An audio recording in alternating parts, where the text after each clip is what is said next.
be butter crunch lettuce. The same color is starting to struggle.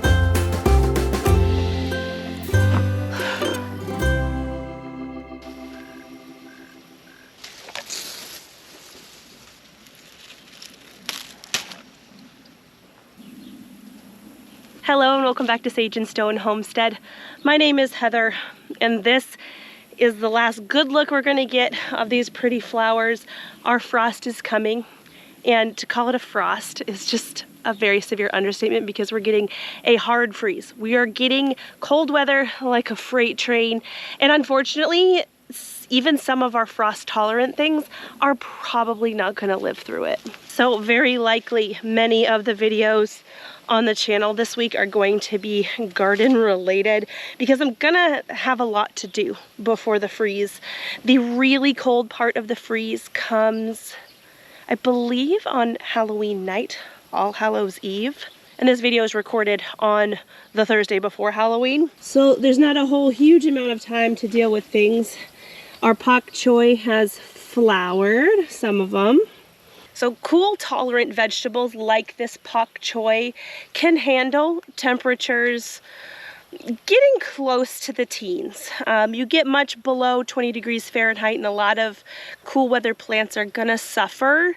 The issue with what we have coming up is today it was 80 degrees and the low is 70. So it's been very nice. And in just a few days time, we tank to like, I think it's like 40 for a high, 27 for a low. And so there's literally no acclimation time for these plants. It has been a very mild fall for them, and winter is coming. So without being able to properly acclimate to the changing temperatures, they're gonna get damaged. A lot of this is probably gonna die. So I am gonna be harvesting a lot of it this week. Question about content too. Would you rather see the harvest or the preservation of these things? A little bit of both? Let me know. I know that I can't harvest all of it on video today because the sun is going down. So I think today we will focus on harvesting the peppers, the green tomatoes, and the cucamelons. This tomato that I picked in the tunnel in the beginning of the video, it's called a black vernissage tomato. They usually are a little bit bigger and I have not enjoyed the flavor all season long. It's mostly a texture thing too. You see how mealy it is on the inside? So I was gonna eat it, but I don't think I'm going to. You can tell I'm down to 2 heads of lettuce over here. We're making good progress with eating down those lettuces, which is good. This was supposed to be butter crunch lettuce, and you know what? I don't think it is. It's honestly headed up a lot like a romaine lettuce. It's delicious, so it doesn't really matter to me. Our chard is beautiful. We have harvested a few leaves of chard, and I'll be getting more of that this week too. Some arugula. This dinosaur kale made quite the comeback. Earlier in the fall season, we did have some white cabbage moth butterflies come through here and lay their eggs, and the cabbage loopers were going after a lot of things, but to include that kale, and I was surprised to see that it came back. I thought it was for sure gonna die. I really need to pick this basil this week. That will absolutely die at the first sign of frost. Gorgeous lettuce here. These are the yellow monster tomato peppers. Whoop! These are the yellow monster peppers. Obviously, we don't have enough time to let them ripen to a pretty yellow, but we might unearth a couple yellow ones out of this plant, but I think they're mostly gonna be green. They're gonna be just as good. There's a ton just in the middle of this plant here.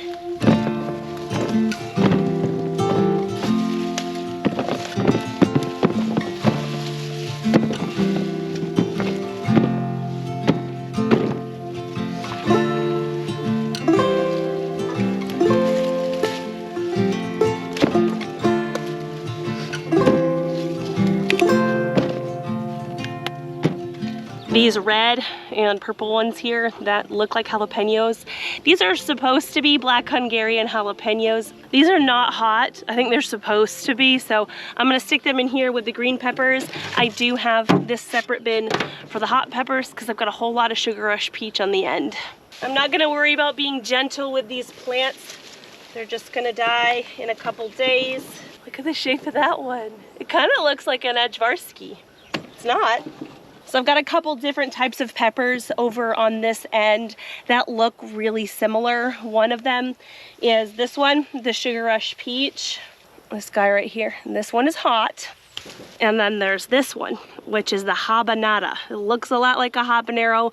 It's a heatless habanero. They're pretty much the same color, but I think you can see the difference. So this is going in the hot bucket, and this is going in the sweet bucket.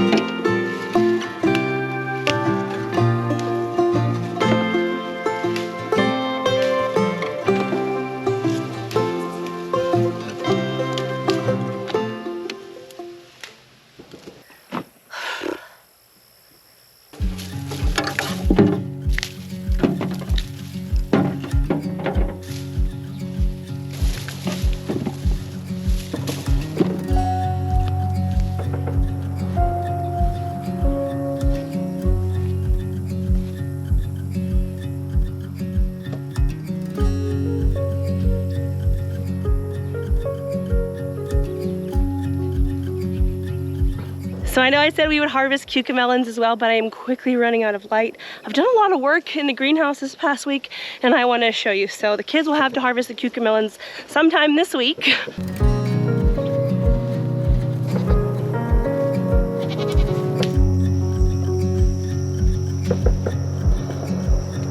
The entire west side of the greenhouse is now planted. This week I took the time to amend this row here and put our Brussels sprouts in the ground. I had noticed that the seedlings really had stopped growing, and they were starting to show some signs that they were stressed, that they were searching for more nutrition, and so I really wanted to get them into the bed before I really stunted them. It might be a couple weeks before we really get to see a good amount of growth up above the ground. Usually when you transplant any seedling like this, they focus more on their root development underground before you see upward development, but no worries, there's good things going on under the soil. Here's an example to kind of illustrate what I'm talking about. So this here is a cauliflower seedling, and a couple weeks ago I transplanted this cauliflower seedling at around the same size. So these two cauliflower seedlings are the same age, but this one is getting the right amount of nutrition and this one is starting to struggle. So these are the last of the seedlings that have to go in the greenhouse. It's all of our red acre cabbage, like I mentioned, a couple of cauliflower plants, and then there's a few extra Brussels sprout plants over here. It would be the most ideal if I could get these seedlings in the ground before the freeze that we're going to get.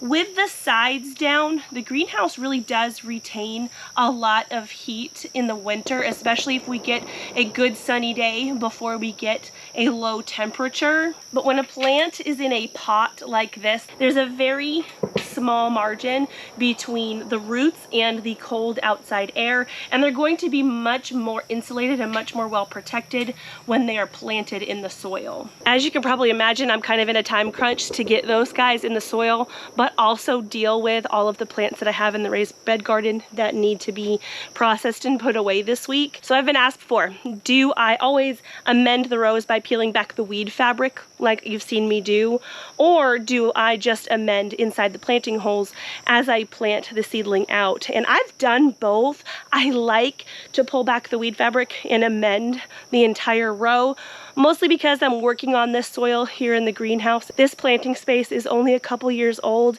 and it's gonna take lots of amending to get the soil to where I like it. But because of the time crunch that I have to get these seedlings in the ground, I will probably be amending straight in the planting holes, and then I guess we can compare the growth of the plants and see which one works better. I don't know if I showed you guys, but I planted all of the broccoli seedlings in this row here. Some of them are kind of puny, so we'll see what happens. Look how lovely the carrots are. Gorgeous. Here's the rutabaga. I was going to mulch in this bed, but then the foliage of the plants really has sort of created its own mulch. It's shading the weeds that are down below, and this bed is really doing a good job at retaining moisture, and so I think I'm just gonna leave it as it is.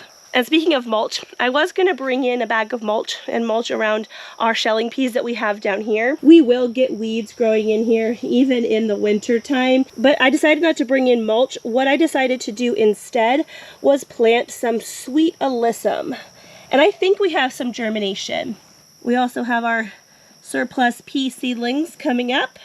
I've actually planted a couple frost-tolerant flowers here in the greenhouse where I think that if maybe they don't flower this winter, hopefully we can overwinter them in the greenhouse and they can flower first thing in the early spring. Sweet alyssum is one of those flowering winter plants. It's technically in the brassica family, and a lot of people will plant it as a living mulch. So that's the idea here. I only had enough seed to plant on this side of the cattle panel, which is new from last week too, I think. I've planted alyssum before, but I've never really planted it in a way that was intentional as a ground cover. So I'm excited to see how that works out, and if it works out being planted this late in the season. I have high hopes. Now we are getting super low temperatures in just a few days, but after that super low dip, it does come up again where we have temperatures in the 60s during the day and then in the 40s at night. So I think it'll work out. I also planted calendula on either side of this pea row here. It doesn't look like it's germinating yet, but it will. I honestly haven't picked my Kalima bush beans in a couple weeks.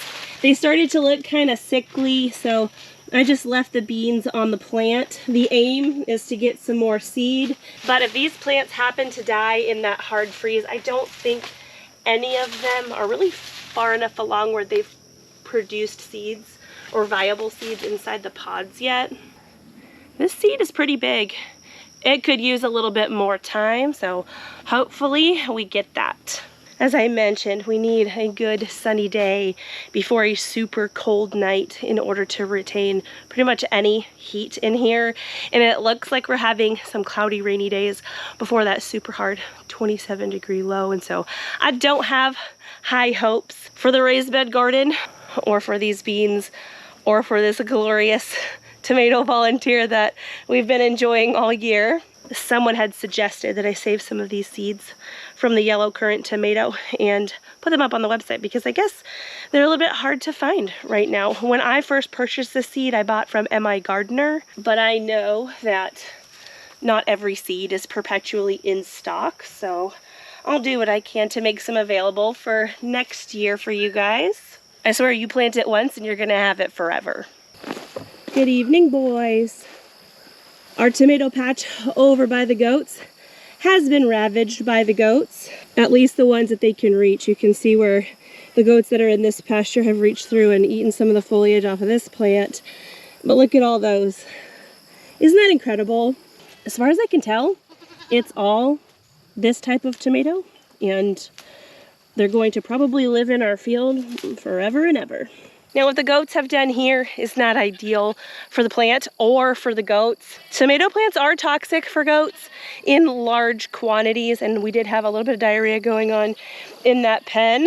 It does take quite a lot for it to be like detrimentally toxic. So if your goats happen to get a hold of a couple tomato leaves, I wouldn't worry too much about it. They can have the fruit though. Mochi, you want some? Oh.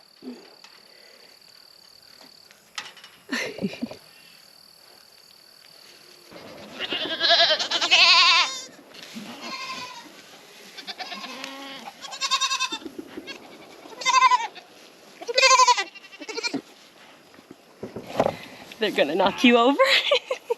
Here, you want this? Girl, do you want some? Rennie loves some.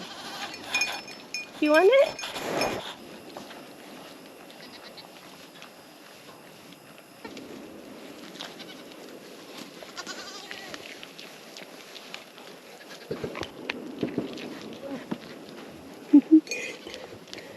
Here, pesky, look.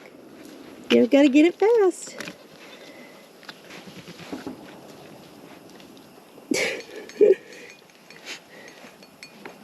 I don't think it's a good horn sharpener. No. You could try.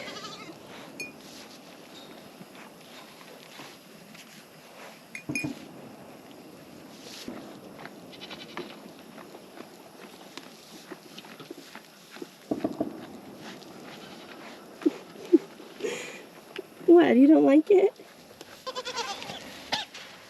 You've got a burr on your head, ma'am.